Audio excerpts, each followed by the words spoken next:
Deus nunca esqueceu de seu povo e jamais esquecerá.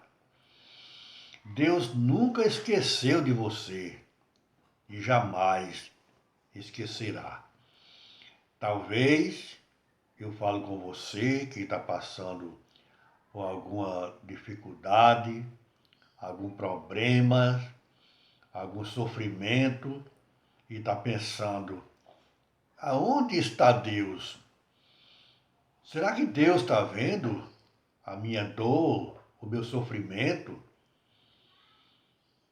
Nós temos vários exemplos na Bíblia de pessoas que estavam sofrendo e em meio ao sofrimento foi quando percebeu que Deus estava presente, que Deus estava assistindo e que Deus era quem estava permitindo que aquilo acontecesse e com um objetivo, para mostrar, para que as pessoas vissem que mesmo em meio às dores e sofrimento é possível agradar a Deus.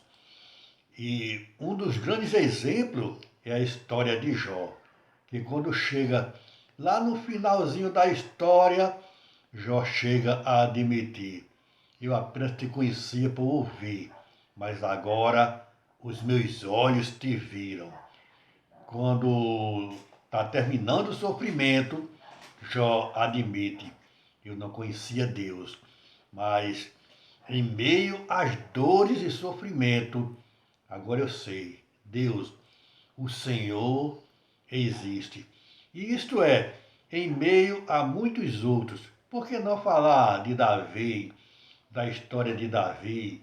Por que não falar de Elias e tantos outros? Mas o nosso texto de hoje encontra-se em Juízes, capítulo 6, e eu vou ler o versículo 11 que diz: Então veio o anjo do Senhor e assentou-se debaixo do carvalho que está em Ofra, que pertencia a Joás, a Bizerita. E Gideão, seu filho, estava malhando trigo no lagar, para o pôr a salvo dos midianitas. Então o anjo do Senhor lhe apareceu e lhe disse: O Senhor é contigo, homem valente. Respondeu-lhe Gideão: Ai, Senhor meu, se o Senhor é conosco, por que nos sobreveio tudo isto? E que é feito de todas as suas maravilhas que nossos pais nos contaram, dizendo: Não nos fez o Senhor subir do Egito? Porém agora o Senhor nos desamparou e nos entregou nas mãos dos midianitas.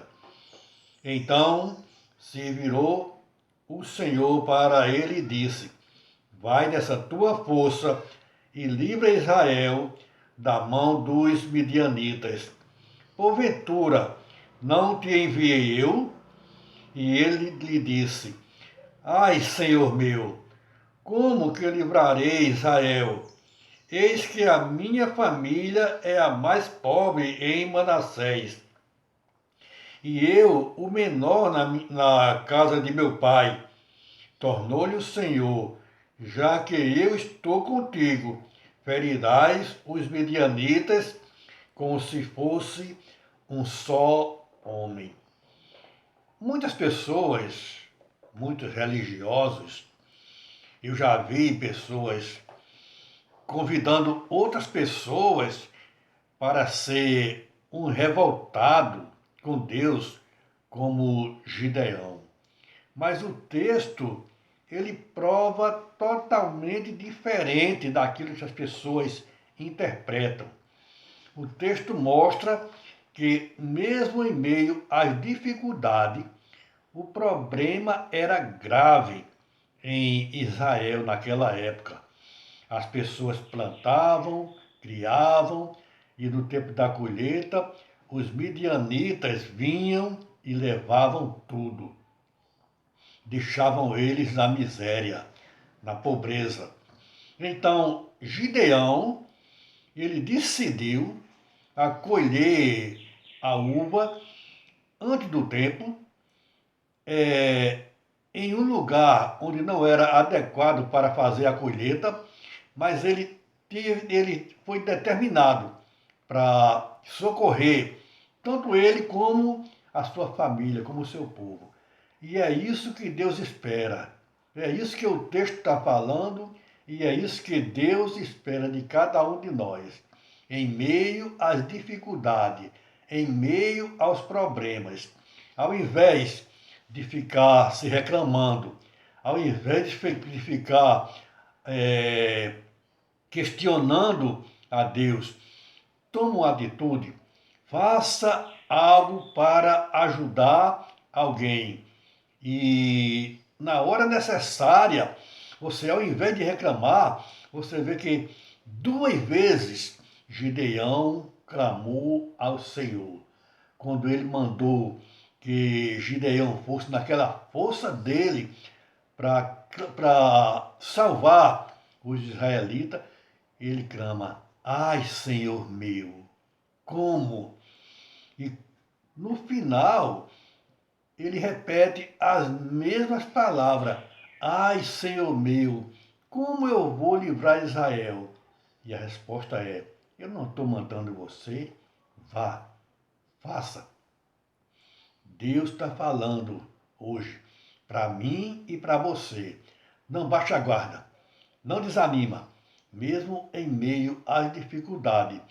Clame a Deus, ergue a cabeça e vai em frente, porque Deus, ele está no controle. Ele está vendo a nossa dor, a nossa aflição e ele está cuidando. E o final vai ser um final feliz, em nome de Jesus.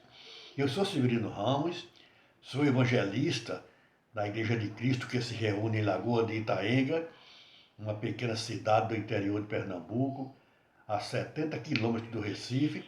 E meu prazer é esse, é estar aqui todos os dias com o texto da Palavra de Deus para a nossa meditação. Que Deus abençoe o nosso dia. Vai nessa tua força. Amém?